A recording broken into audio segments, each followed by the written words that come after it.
ஜனவரி 1 news இது. இந்த வருஷத்தோட ஃபர்ஸ்ட் நியூஸ்.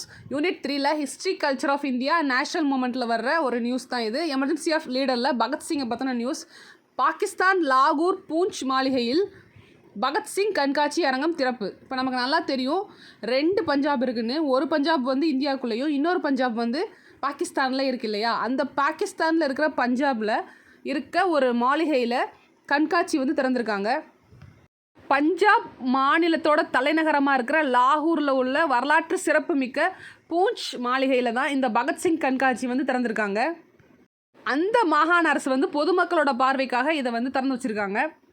இந்த கண்காட்சியில் முக்கியமாக என்னெல்லாம் இருக்குன்னா வரலாற்று ஆவணங்கள்லாம் வந்து வச்சுருக்காங்க. அந்த கடிதங்களாக இருக்கட்டும், செய்தித்தாளாக இருக்கட்டும், பிற நினைவு சின்னங்கள், கட்டுரைகள் இதெல்லாமே அதில் இடம்பெற்றிருக்குன்னு சொல்கிறாங்க. அந்த நாட்டோட தலைமைச் செயலாளர் ஜாகத் அக்தர் ஜாமீன் வந்து என்ன சொல்கிறாருன்னா, இந்த கண்காட்சி அரங்கத்தை பற்றி விரிவாக பேசுகிறாரு. ஆங்கிலேயர் ஆட்சியில் வந்து காவல்துறை அதிகாரியை கொன்றதுக்காக பகத்சிங் உட்பட 3 பேருக்கு எதிராக வந்து தேச துரோக வழக்கு வந்து விசாரணைக்கு இந்த பூஞ்ச் மாளிகையில் தான் நடந்திருக்கும் அந்த விசாரணை. அந்த வழக்கில் என்ன சொல்லியிருப்பாங்கன்னா, 23 வயதுக்குட்பட்ட பகத்சிங் 1931 மார்ச் 23 தூக்கிலிடப்பட்டிருப்பார். பகத்சிங்கோட மரண தண்டனை, அந்த விதிக்கப்பட்ட தீர்ப்போட நகல், முக்கிய ஆவணங்கள் எல்லாமே அந்த பஞ்சாப் மாநிலத்தில் ஆவண காப்பகத்திலேருந்து வாங்கி 2018 வந்து முதல்ல வெளியிட்டிருப்பாங்க. அதை வந்து இந்த கண்காட்சியில் இடம்பெற்றிருக்கிறது முக்கியமான விஷயம்.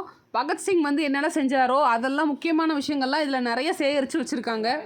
அதே மாதிரி அவரை தூக்கிடப்பட்ட அந்த இடம் இருக்கு இல்லையா, அந்த இடத்த வந்து அவரோட நினைவாக அவரோட பேரை வந்து மறுபெயரிடணும் அப்படின்னு சொல்லியிருக்காங்க. அந்த இடத்தோட பேரை வந்து இப்போ என்ன இருக்குன்னா ஷாத்மன் சவுக் அப்படின்ற இடத்த வந்து அவரோட பேராக வந்து மறுபெயரிடணும். அதுக்கான அழுத்தத்தை வந்து அந்த அரசுக்கு நாங்கள் அழுத்தம் கொடுத்து அதை கொண்டு வருவோம் அப்படின்னு சொல்லியிருக்காரு. இப்போ சமச்சீர் புக்கில் என்ன போட்டிருக்காங்கன்னா, நம்ம 10th புக்கில் ரொம்ப கம்மியான விஷயங்கள் இருக்குது. இதுவே 12th புக்கில் பார்த்தீங்கன்னா ஃபுல் டீட்டெயில்டாக போட்டிருக்கு. அதை நான் 12th புக்காக அதனால எடுத்து நான் போட்டிருக்கேன். 10th இருக்குது, நீங்கள் அதை படிச்சுக்கலாம். என்ன கொடுத்துருக்காங்கன்னா, தேசியவாதத்தின் ஒரு ஒப்பற்ற நிலையை பகத்சிங் பிரதிநிதித்துவப்படுத்தி இருக்கிறார். அவருடைய புரட்சிகர தேசியவாத நிலைப்பாடு ஒரு தனித்த வழி என்ற அளவில் ஒட்டுமொத்த விடுதலை இயக்கத்தின் லட்சியங்களுக்காக பெரிதும் பாராட்டப்படுகிறது. விடுதலை போராட்டம் வந்து நடந்துட்டு இருக்க ஒரு டைமில் வந்து அவரோட பங்கும் அவரோட நிலைப்பாடு வந்து ஒரு தனித்துவமாக இருக்கும். புரட்சிகரமாக அவர் வந்து செயல்பட்டிருப்பார். அவரோட ஒரு முக்கியமான விஷயங்கள்லாம் பெரிதும் பாராட்டப்பட வேண்டிய விஷயம்னு இதில் போட்டிருக்கு. I begin to study my previous faith and convention under a remarkable modification, the romance of the violent method alone which was so prominent among our predecessors was replaced by the serious ideas. No more mysticism, no more blind faith. Realism become our cult. Use of force justifiable when restored to as a matter of terrible necessarily. Non-violence as a policy indispensable for all mass movement. So much about methods. The most important thing was the clear conception of an ideal for which we were to fight. From Bhagat Singh, why I am an atheist. இப்போ எதுக்கு நான் இதை read பண்ணேன்னா, இந்த லைன்ஸை கொடுத்துட்டு இது யார் கொடுத்ததுன்னு கேட்கலாம். இல்லாட்டி ஒய் ஐ ஆம் அன் ஏத்திஸ்ட்ன்ற புக்கு, இது ஒரு புக்கு தான், அந்த புக்கு யார் எழுதுனது கூட கேட்கலாம். பகத்சிங் எழுதுனாங்க. ஸோ இந்த லைன்ஸ் எல்லாமே படிச்சு வச்சுக்காங்க. நான் படிக்க ஆரம்பித்தேன். என்னுடைய முந்தைய நம்பிக்கைகளும் தீர்மானங்களும் ஒரு குறிப்பிடத்தக்க அளவில் மாற்றத்திற்கு உள்ளானது. மிக முக்கியமாக நமது முன்னோடிகளிடையே நிலவிய வன்முறை செயல்பாடுகள் மீதான மோகம் தீவிரமாக சித்தாந்தங்களின் மூலம் மாற்றீடு செய்யப்பட்டது. இதில் மாயத்திற்கு இடமில்லை, கண்மூடித்தனமான நம்பிக்கைகளுக்கு இடமில்லை. யதார்த்தமான அணுகுமுறையே நமது ஒழுக்க முறை ஆனது. தீவிரமான தேவை ஏற்படும் பட்சத்தில் மட்டுமே வன்முறையை கையாள்வது நியாயப்படுத்தக்கூடியதாக இருக்கும். அனைத்து வெகுஜன இயக்கங்களும் பொருந்தக்கூடிய ஒரு கொள்கையை அகிம்சை இருக்கும் வழிமுறைகள் ஏராளமாக இருக்கின்றன. நாம் எந்த லட்சியத்திற்காக போரிட்டோமோ அதன் தூய கருதுகோளே மிக முக்கியமானது. பகத்சிங்கின் நான் ஏன் நாத்திகன் ஆனேன் என்ற நூலில் இருந்து என்ன கொடுத்துருக்காங்கன்னா, அவர் என்ன சொல்கிறாருன்னா, ஆரம்ப காலத்தில் முதல்ல ஒரு நம்பிக்கையில் இருந்தார். அப்புறம் வந்து அது காலப்போக்கில் வந்து மாறுபட்டுருச்சு. நம்மளோட முன்னோடிகளால் நிலவிய வன்முறை செயல்பாடுனாலே நம்ம அந்த மாற்றத்துக்கு உட்பட்டோம். இதில் எந்த மாயத்துக்கும் இடமில்லை அப்படின்றத சொல்லியிருக்காங்க. வழியே இல்லை, நம்ம போராட்டம் வந்து அதிகப்படுத்தணுன்ற இடத்துல வரும்போது தான் வன்முறையை வந்து கையில் எடுக்க வேண்டிய சூழ்நிலை வந்திருக்கும். வெகுஜன இயக்கங்கள் எல்லாத்துக்குமே பொருந்தக்கூடிய ஒரு விஷயமா அகிம்சை இருக்கும்னு சொல்கிறாங்க. வழிமுறைகள் வந்து ஏராளமாக இருக்கிறது. நம்ம லட்சியத்தை அடைகிறதுக்கு ஏதோ ஒரு வழிமுறையை வந்து நம்ம கையாண்டு அதோட கருத்தை வந்து நம்ம இறுக்கமாக பிடிச்சிக்கிட்டு அதுபடி நம்ம நடக்கணும் அப்படின்றாரு. இது சொன்னது வந்து அந்த பகத்சிங்கோட நான் ஏன் நாத்திகன் ஆனேன் அந்த நூலில் இருந்தால் சொல்லியிருக்காங்க. இந்த பேராகிராஃப் ஏதாச்சும் ஒன்று கொடுத்துட்டு இது யார் எழுதுனதுன்னு கேட்கலாம். இல்லை வந்து அந்த புக்கு யாரால் எழுதப்பட்டது அப்படின்றதையும் கேட்கலாம். இப்போ வந்து ஒய் ஐ ஆம் அன் ஏத்திஸ்ட்ன்றத அந்த புக்கு வந்து பகத்சிங்கால் எழுதப்பட்டது அப்படின்றத ஞாபகம் வச்சுக்கோங்க. நான் ஏன் நாத்திக நானேன் அந்த புத்தகம் வந்து அவரால் எழுதப்பட்டது. அதை கேட்குறதுக்கான வாய்ப்புகள் வந்து அதிகமாக இருக்குது. ஆல்ரெடி கேட்டிருக்காங்க டிஎன்பிசிலே. நெக்ஸ்ட் வந்து பார்த்திங்கன்னா பகத்சிங் எங்கே பிறந்தார் அதெல்லாம் கொடுத்துருக்காங்க. Bhagat Singh was born to Kisan Singh அவங்க அப்பா, வித்யாவதி கவுர் அவங்க வந்து அம்மா. 28 செப்டம்பர் மாதம் 1907 ஆண்டு வந்து ஜரன்வாலா லயம்பூர் டிஸ்ட்ரிக் பஞ்சாப் அந்த இடத்துல பிறந்திருக்காங்க. அது வந்து இப்போ வந்து பாகிஸ்தானுடைய பகுதியாக வந்து மாறிடுச்சு. அவங்க அப்பா வந்து ஒரு தாராளவாதின்னு சொல்லப்படுற லிபரலாக இருப்பார். அவங்க குடும்பமே வந்து ஒரு சுதந்திரத்துக்காக போராடப்பட்ட ஒரு குடும்பமாக இருந்திருக்கு. பகத்சிங்குக்கு 14 வயசாக இருக்கும்போதே நௌஜவான் பாரத் சபா அந்த அமைப்பில் வந்து ஒரு ஹிந்துஸ்தான் ரிப்பப்ளிக்கன் அசோசியேஷன் அதில் இருந்திருப்பார். அப்புறம் பார்த்திங்கன்னா the later organisation was founded by Sachin Sanyal and Joseph Chatterjee அவங்க தொடங்கின அமைப்புலையுமே அவர் வந்து கலந்துட்டுருப்பார். அந்த அமைப்புக்கான ரெகக்னிஷன் வந்து 1928 செப்டம்பரில் கிடைக்கும். As a Hindustan socialist republican அசோசியேஷனாக அதை மாற்றிருப்பாங்க. பகத்சிங்கும் அவரோட காம்ரேட்ஸும் சேர்ந்தே அதை தொடங்கியிருப்பாங்க, மாற்றிருப்பாங்க. அவரோட புரட்சிகரமான செயலுக்கு ஒரு காரணமாக இருந்தது வந்து October revolution in Russia of 1970 மிகப்பெரிய ஒரு தாக்கத்தை வந்து அவருக்கு ஏற்படுத்தியிருக்கோம். பகத்சிங் வந்து ஒன் ஆஃப் த லீடராக HSRA அதான் ஹிந்துஸ்தான் சொசைட்டி ரிப்பப்ளிக்கன் அசோசியேஷனில் செயல்பட்டிருப்பார். அவரோட சேர்ந்து சந்திரசேகர ஆசாத், சிவராம் ராஜ்குரு, சுகுதேவ் தாக்கூர் இவங்க எல்லாமே வந்து ஒரு அங்கமாக இருந்திருப்பாங்க அந்த அமைப்பில். அதுதான் தமிழ்லேயே இங்கே கொடுத்துருக்காங்க. சந்திரசேகர் ஆசாத், சிவராம் ராஜ்குரு, சுகுதேவ் தாக்கூர் அவங்களோட சேர்ந்து பகத்சிங்கும் செயல்பட்டிருப்பார். நெக்ஸ்ட்டு பகத்சிங்கின் குண்டுவீச்சு. பகத்சிங்கின் பெயரை நாம் குறிப்பிட்ட போதே நமது நினைவில் வருகிற சித்திரம் அவர் 1929 ஏப்ரல் 8 மத்திய சட்டமன்றத்தில் குண்டு வீசிய நிகழ்வு தான். சென்ட்ரல் லெஜிஸ்லேட்டிவ் அசம்பிளியில் வந்து பாம் பிளாஸ்ட் பண்ணியிருப்பாங்க, தூக்கி போட்டிருப்பாங்க. அது யாரையும் கொல்லலை, இருந்தாலுமே வந்து அது ஒரு பெரிய விஷயமா அப்போ இருந்த ஆங்கிலேயர்கள் வந்து பேசப்பட்டாங்க. என்ன கொடுத்துருக்காங்கன்னா ஆங்கிலேயர்களின் கொடுக்கேண்மை சட்டங்களுக்கு எதிரான ஒரு போராட்ட செயலாக செயல்பூர்வமாக ஒரு நடவடிக்கையாக புரட்சியாளர்களால் அது கருதப்பட்டது.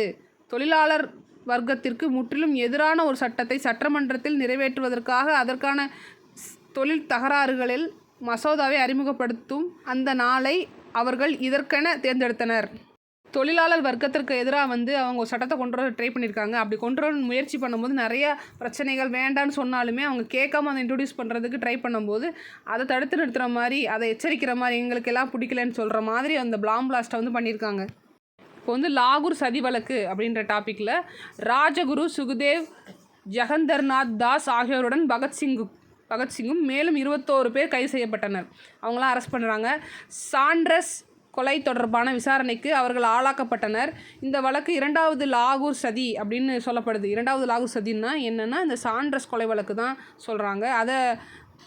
அந்த வழக்கில் நிறைய பேர் உள்ளே போனாங்க இல்லையா, அதில் ஒருத்தர் ஜகந்தர் தாஸ்ன்றவர் வந்து நிறைய போராட்டங்கள் பண்ணி உண்ணாவிரதம்லாம் இருந்து பாரபட்சமே பார்க்காம அவர் நிலைமை ரொம்ப மோசமாகியும் அவருக்கு எந்த ஒரு வசதியும் செஞ்சு கொடுக்காம 64 நாட்களுக்கு பிறகு அவர் சிறையிலே வந்து இறந்துருவார்.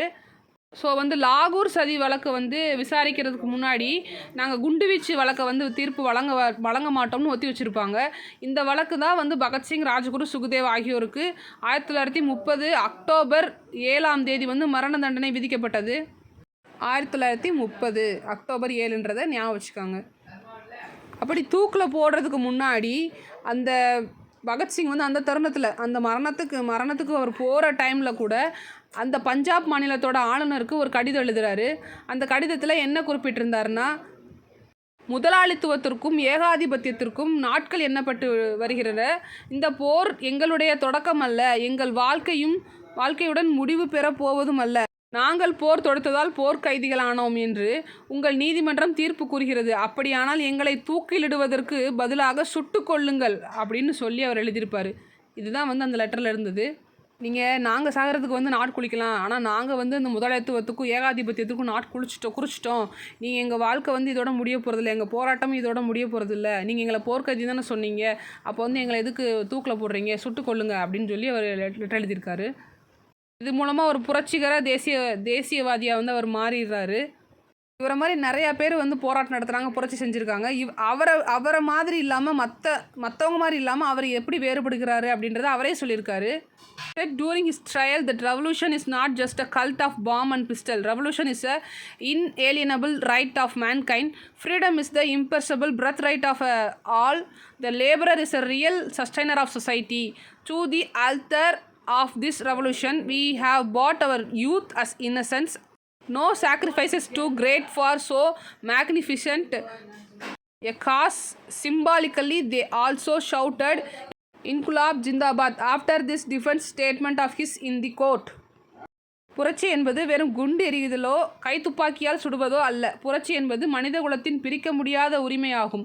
சுதந்திரம் என்பது அனைவரின் அழியாத பிறப்புரிமையாகும். உழைப்பாளிகள் சமுதாயத்தின் உண்மையான ஆதரவாளர்கள் ஆவர். இந்த புரட்சியின் பலிப்பீடத்தில் நாம் மாபெரும் லட்சியத்திற்காக அளிக்கும் எந்த தியாகமும் அதற்கு முன் பெரிதல்ல என்று விசாரணையின் போது நீதிமன்றத்தில் அவர் கூறினார். இதனை உணர்த்தும் விதமாக அவர்களை தரப்பு அறிக்கையில் விடுத்த பின்பு புரட்சி ஓங்குக, இன்குலா ஜிந்தாபாத் என்று அவர்கள் முழக்கமிட்டனர். என்ன சொல்கிறாரு? ஸ்ட்ரைட்டாக வந்து ஒரு துப்பாக்கியால் சுடுறதோ குண்டு வீசுகிறதோ வந்து ஒரு பெரிய புரட்சியாக இருந்துடாது. புரட்சியை வந்து நம்ம மனித குலத்துலேருந்து பிரிக்க முடியாது. சுதந்திரம் வந்து எல்லாத்துக்குமே ஒரு பிறப்புரிமையாக இருக்கும். ஆல்ரெடி வந்து இதை ஒருத்தர் சொல்லியிருப்பார், சுதந்திரமேன் பிறப்புரிமைன்னு. அது யாருன்னு சொல்லி நீங்கள் கமெண்ட் பாக்ஸில் கமெண்ட் பண்ணுங்கள். உழைப்பாளி தான் வந்து சமூகத்தோட உண்மையான ஆதரவாளர்கள்னு சொல்கிறாங்க. புரட்சியில் பலிப்பீடத்தில் நம்ம வந்து ஒரு லட்சியத்துக்காகத்தான் நம்ம சாக போகிறோம், இது ஒன்றும் பெரிய விஷயம் இல்லை, இந்த தியாகம் வந்து ஒரு பெரிய விஷயமே இல்லை அப்படின்னு சொல்லிட்டு அவங்க வந்து இன்குலாப் ஜிந்தாபாத் அப்படின்ற அந்த வார்த்தையை சொல்லிவிட்டு அவங்க அப்படியே அந்த கடைசி தருணத்துக்கு போயிடுறாங்க. பகத்சிங், ராஜ்குரு, சுக்தேவ் இவங்க 3 பேரும் வந்து காலையில் மார்ச் 23, 1931 லாகூர் ஜெயிலில் வந்து தூக்கிலிடப்படுறாங்க. They face the gallows with courage, shouting Inquilab Zindabad and down with British imperialism until their last breath. The history of freedom struggle is incomplete without the revolution, start of nationalism and the ultimate sacrifice of these revolutionaries. One more name in the list, such figure is Kalpana Dutt. அவங்க 3 பேரையும் இந்த நாளில் தூக்கிலிடுறாங்க. அப்படி தூக்கிலிடும்போது அவங்க புரட்சி ஓங்குக அப்படின்ற ஒரு முழக்கத்தோடு அவங்க இறந்து போகிறாங்க. அப்படி இவங்க 3 பேர் இல்லாமல் அந்த ஹிஸ்ட்ரி ஃப்ரீடம் ஸ்ட்ரகிளே வந்து இன்கம்ப்ளீட்டாக இருக்கும், முழுமை அடையாது அப்படின்றத தமிழில் சொல்லியிருக்காங்க. இந்த விடுதலை போராட்டத்தோட வரலாற்றில் ஒரு முக்கியமான நபர் இருக்காங்க. அவங்க தான் கல்பனா டட். அவங்கள பற்றியும் இந்த புக்கில் கொடுத்துருக்காங்க. இது படிச்சிட்டிங்கன்னா, இது உங்களுக்கு தெளிவாக புரிஞ்சிச்சுன்னா நெக்ஸ்ட்டு அதை வந்து ரெஃபர் பண்ணி அதையும் ஒரு தடவை பார்த்துக்காங்க. இதுதான் வந்து நமக்கு ஒரு துடிப்பான இந்த வருஷத்தோட ஸ்டார்டிங்கில் ஃபஸ்ட் நியூஸாக நம்ம வந்து இதை சொல்லியிருக்கிறோம். தேங்க்யூ.